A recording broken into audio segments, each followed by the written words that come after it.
Sino ba namang ayaw ng fresh? Fresh experiences. Fresh na pagkain. Fresh na tanawin. It's actually the experience of harvesting shrimp. Doon tayo sa may pagpipilian. Matamis o maasim. Ito sinusubukan mo. Ito yung matamis. Dagat man. O ilog. They got it. Mag-scooter po! Sama ka po! Hindi scooter sa daan, scooter sa tubig. Kaya nandito tayo ngayon sa Yacht Club Tubig. Scooter sa tubig! Yes! Tara. Larga na tayo, Bieros. May isa na ako! Ikaw, kapag tinatanggalan mo ng kaliskis yung bangus, meron ka bang kinakantaan? Wala, sumasayaw pa ko eh. Sumasayaw ka? O sige, kakanta ko. Yan. Happy birthday! Tuklasin ang kakaibang freshness na hatid ng bayan ng Palawi.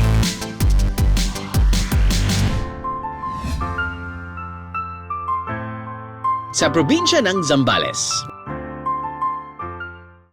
Iba't ibang sariwang hipon, dinarayo raw sa Palawig, Zambales. At sa shrimp farm na ito, kaya raw umabot sa halos 3 kilo ang nahuhuling hipon sa isang bagsakan. So true! Kayanin ko kayang makahuli ng ganito karaming hipon?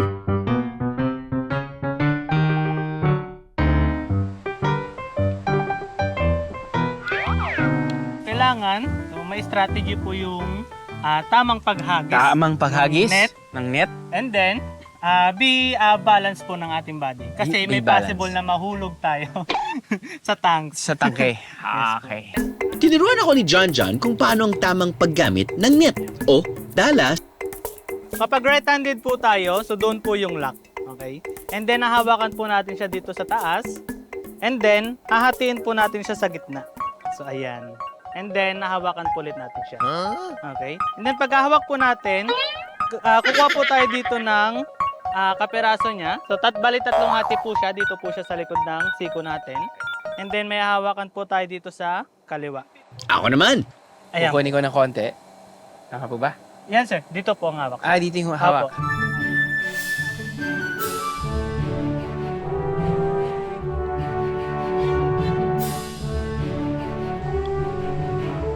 Iniligay sa basket ang mga nahuli niyang hipon. Sige nga, timbangin na yan. Pumalo kaya sa 3 kilo ang kanyang nakuha? 3.06. Pasok na pasok sa banga, Jan. Na-pressure naman ako bigla. And a 1, and a 2. Naku po, nga.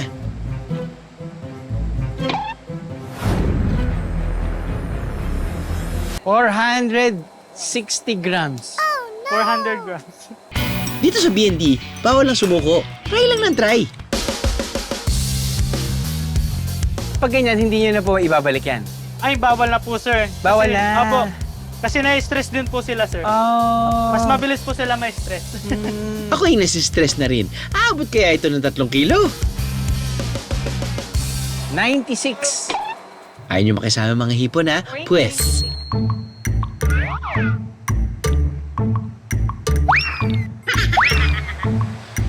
Ewan ko na lang kung hindi pa kayo magpahuli. Pinapakain ko na nga kayo eh.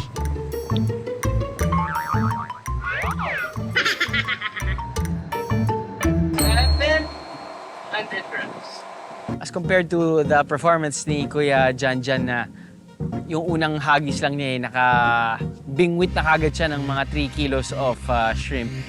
Ako'y nabot ng mga 4 na beses para umabot dun sa quantity na ganun. I guess paano ba yun? I guess it's just the style. Katulad ng sinasabi ni Jan, yung style ng paghagis. Ang farm na ito ang unang nag-offer ng pagdadala ng hipon sa mga turista. So we have an offer ng day tour which is 500 per head, inclusive of 2 kinds of shrimp, rice and drinks, and pwede nyo na ding ma-experience ang pinabalik-balikan ng mga turista dito, yung Dala Experience, which is local term ng catching shrimp. 550 hanggang 570 pesos ang kada kilo ng hipon na mahahango. Depende sa laki ng mga ito. At ang best part, pwedeng ipaluto ang inyong hard-earned na hipon.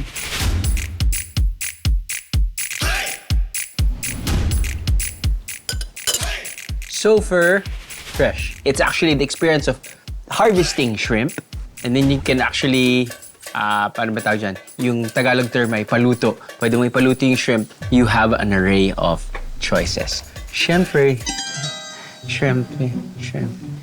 Oh, wait lang. Mag-shelfie muna ako sa aking hipon.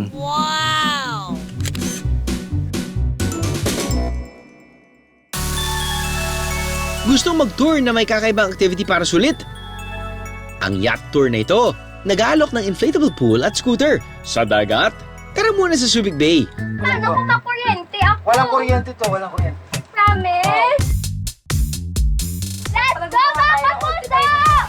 Makakasama natin ang dating fish vendor na naging isang social media sensation na si May Ann Basa o mas kilala bilang si Bangus Girl. Napapanood siya ngayon sa Kapuso Gen Z series na Maka. I'm so excited! For the scooter! Meron pang helmet. May knee pad para protection pag ako'y nahulog. Oo. May, Kuya Drew, Yes. excited na po ako Mukha- mag-brum! Mag-scooter po! Sama ka po? Okay, so medyo nagkaroon tayo ng miscommunication. Hindi scooter sa daan, hindi motorcycle. Kumbaga, scooter sa tubig. Kaya nandito tayo ngayon sa Yacht Club Tubig. Scooter sa tubig! Yes! First time ko po, First Kuya time mo ba? Drew! Yes! Oo. Ito po pangarap ko makasakay sa scooter, Sa dito scooter. sa tubig! Buti na lang sa dream scooter. come true! Pero hindi mo kailangan ng helmet. So, kahit tanggalin mo na yung okay na tayo dyan. Ito yung mga ganyan. Kasama sa package ng yacht tour ang inflatable pool kung saan pwedeng magtampisaw at mag-chill ang labangus. Mermaid pala.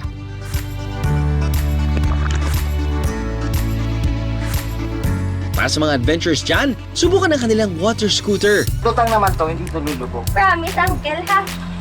Paano kung makuryente ako? Walang kuryente to, walang kuryente. Promise? Baka hindi na ako makabalik ng office, ha? Walang pating, di ba? O baka hindi Yan. mo, babe. Ah! Yan. Mama Puso! Mukhang the struggle is real sa water scooter, ha? Lumalaban daw talaga yan. Keri pa ba, Bangus Girl? Yan o, yan.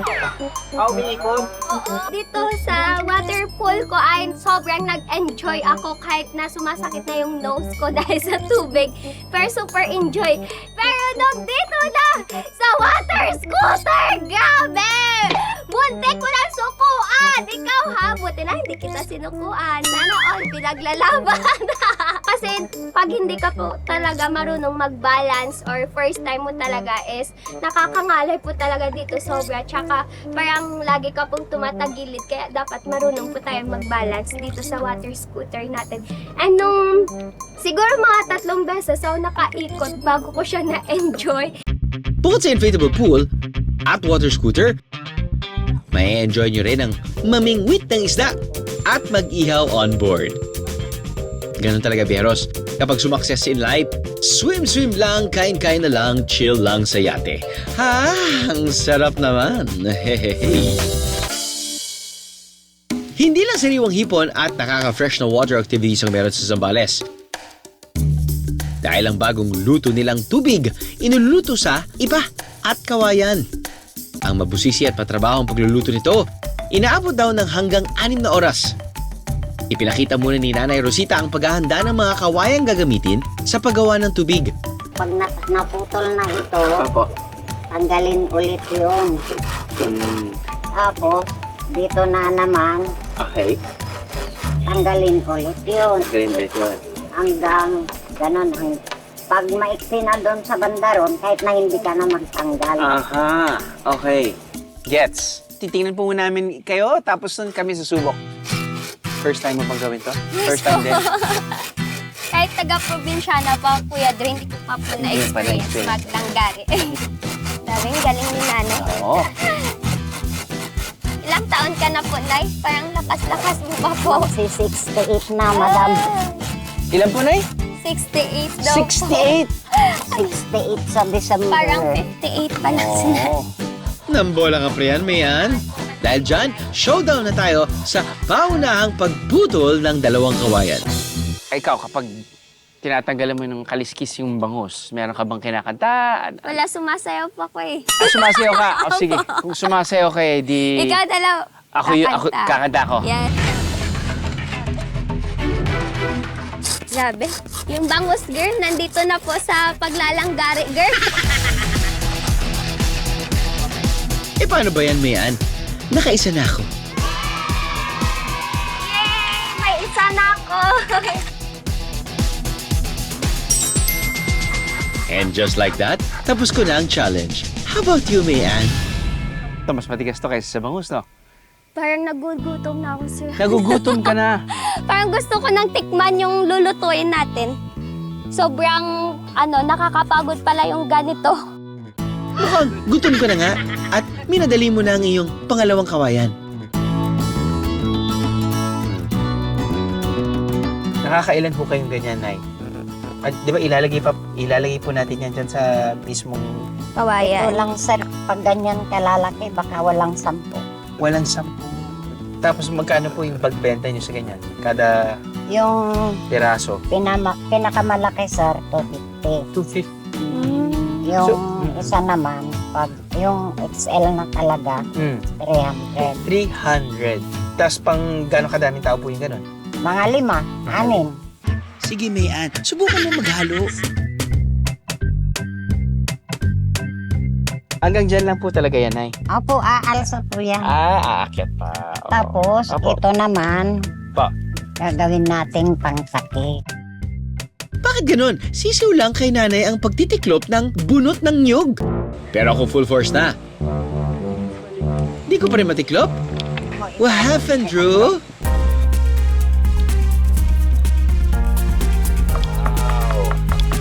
Ibabaon ng mga kawayan na may tubig mixture sa ipa na sinunog ng 24 oras. Nay, normally, anong oras po kayo nagsisimula magluto? Ano po yung pinakamagandang oras? Alas 9 po, alas 8. Dapat maaga ang pagluluto dahil sobrang tagal iluto ang mga tubig. Inaabot ito ng 3 hanggang 6 na oras depende sa init ng ipa. Kaya kapag may tiyaga, may tubig! Boosh! Oh, bebe!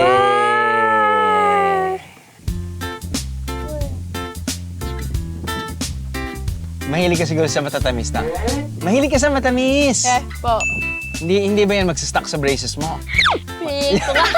Stock Ang yummy pa.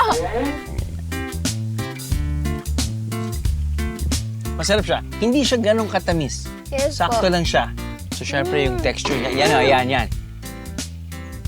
Okay sa'yo yung ganyang texture? Yes po. Saktong-sakto yung pagkakunat. Parang yema. Parang yema. So, naiisip mo ba talaga na maglalagay ka ng mga bangus flakes dito? Pwede. After magbangus, eto. Ito na yung gagawin kong dessert.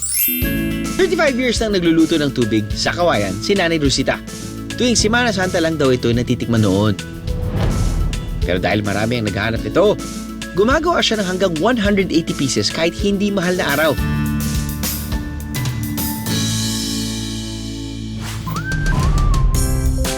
Chill na gala ang hanap? Kamusta naman ang sobrang linaw ng ilog? Sa halagang 50 pesos. Ito ang Bagsit River. 14 na kilometro mula sa highway ang kailangan lakbayin para marating ito. Nakatago man, kitang-kita naman ang linaw ng tubig.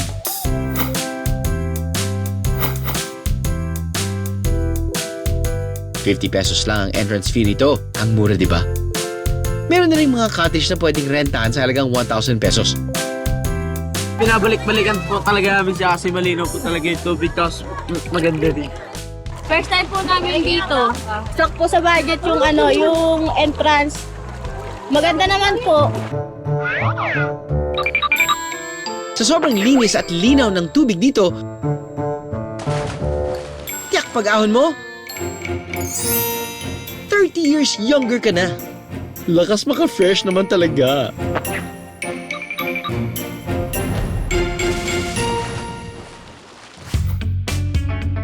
Kapag usaping Zambales, syempre di mawawala ang kanilang sikat na beaches.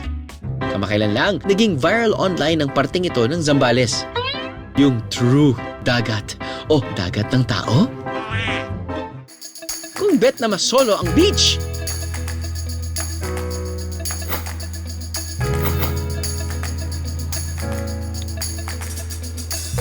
OA sa ganda, OA sa lapit sa beach.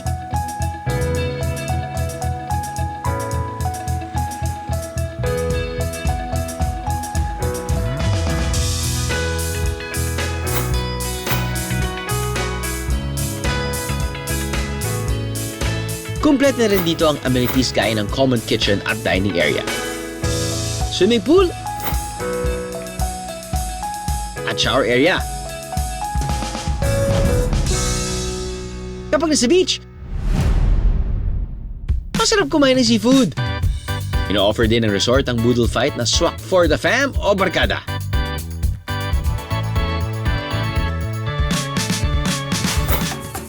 Pagkatapos ng nakabubusog na boodle fight, pangimagas tayo.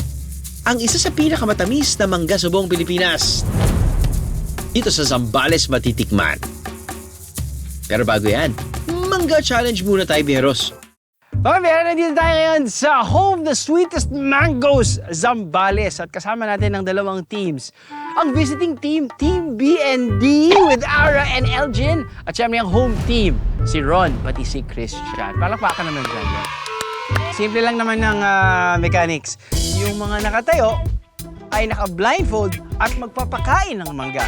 Ang nakaupo ay kakain ng mangga. Kung sino namang makaubos ng 5 mangga na pinakamabilis ay mananalo. Blindfold na muna natin ang ating sarili. Ready? 3, 2, 1, go! Ara, iting mangga. Sana isa, talupan ang home team at nakaisa na agad sila. Si LG ng Team BND, mukhang naiinip na sa kanyang partner. Alright, buti na lang naghugas sila ng kamay.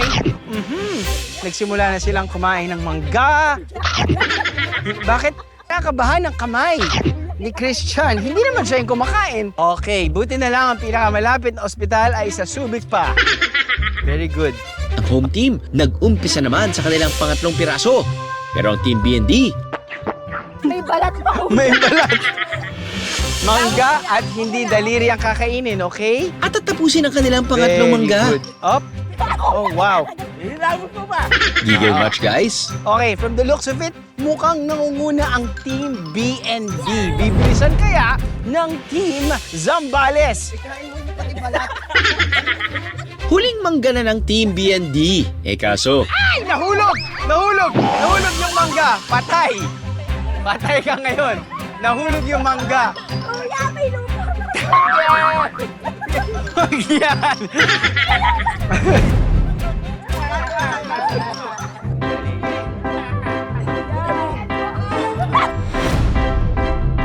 Wow, iba talaga sumubo. habang nagkakagulo ang Team BND, humahabol na ang Team Zambales. Sino kaya magwawagi? Sumubo. Tapos na ba? Okay, check na muna natin. Check muna natin ang home team. Wow. Ata, may mga dagang dumaan ba dito? Ha? Kita mo Okay Oo. Lupa I'm so sorry. Pero ang nanalo ay Team Zambales! Nainggit ako sa mga nilafang niyong mangga, ha? Ako naman ang susubok sa tamis na ipinagmamalaki ng manggang Zambales. Sige sir, ano po yung nasa harapan natin? We measure the sweetness of our fruits here in the farm. Okay. This scope is called the refractometer, Okay. and then we put the juice of the mangoes here, Okay. and then you look at the scope, and then there's a meter that will tell you the Brix level That's the unit of measurement, parang ganun. of the sugar.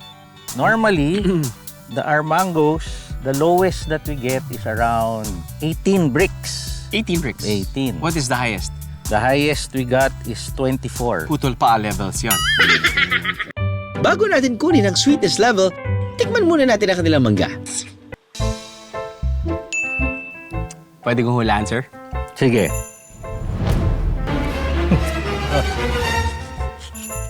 Galing ka ba manghula? Ay! 18.6. Okay. Ipinahid ang maliit na piraso ng mangga sa refractometer para makuha ang katas nito at saka sisilipin ang score nito sa bricks level. Ay, wow. Oh, yeah? Ay, wow. Is it off the charts? Oo. Uy, 20. Parang gano'n, no? Oo. Abot ng 20. So for me, that's the best. 20 bricks. Nilalanggam na ba kayo sa tamis ng mga sariwang mangga ng Zambales? Siyempre, mawawala ba naman ang manggang hilaw? Ito yung new facial expression asim challenge. Mango edition. Wow. May ganun pa. Naku, maasim. Tunog pa lang maasim na yan eh. Teka. Parang may mali yung hati mo. Parang may mali yung hati mo. Parang... amoy na amoy pa lang, oh. Wala pang kumakain pero naglalaway na kami tatlo. May pumasa kaya sa amin?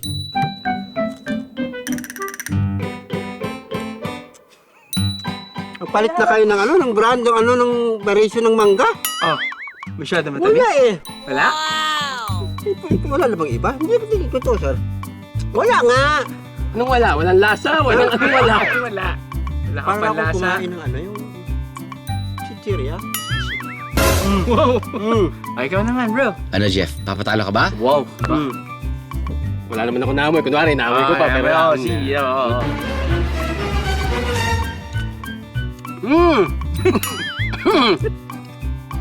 Ang sarap. Sarap. Mangga po ba ito o siniguelas? Aba, walang epek sa dalawang ito Akin na nga yan ang magkaalaman na. Ano iba yung binigay mo kay sir kumpara sa atin? Maputla ito eh.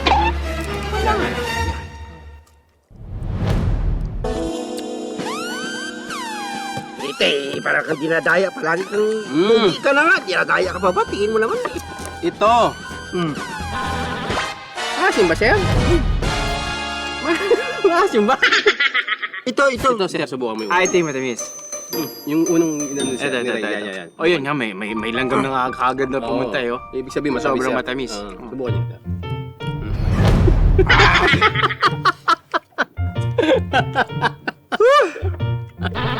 Diba? Tamis, no? Okay na tayo. Okay. Wala, epic fail ako sa challenge na ito. Pero ang manggang hilaw, hindi lang para sa naglilihi. Ginagamit din kasi nila ito sa kanilang sinigang bilang pampaasim.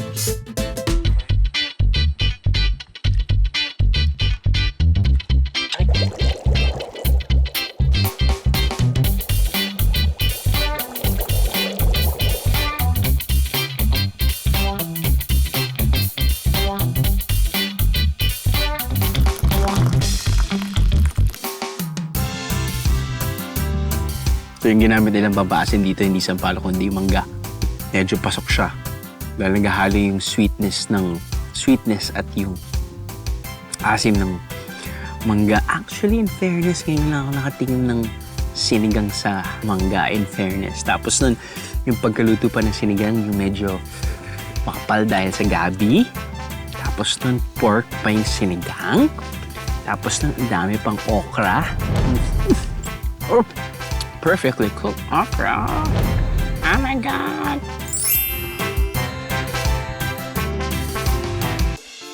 Bisitahin natin ang isang kainan dito sa Kabanggan, Zambales, Viveros. Ang kanilang binibida, sobrang refreshing na halo-halo in a mug.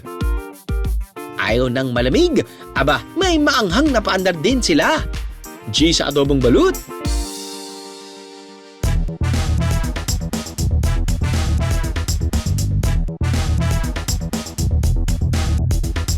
Hindi tinipid sa sahog ang kanilang halo-halo. Dahil dyan, swak yan ilagay sa beer mug. Cheers, Viveros! Bukod sa bestseller na halo-halo in a mug, may bago pa raw silang paandar.